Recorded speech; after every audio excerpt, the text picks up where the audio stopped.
তো দুইটা পিজা বানানোর জন্য বুকের এক পিস মাংসটা প্রায় হয়ে গেছে।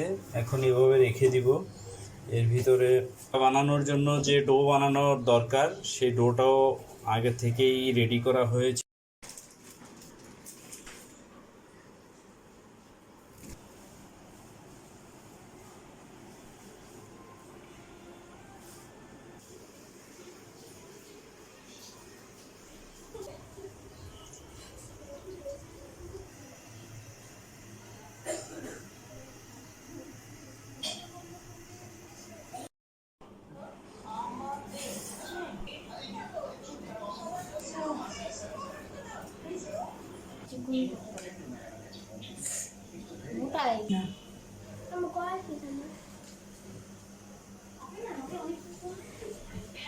দিব না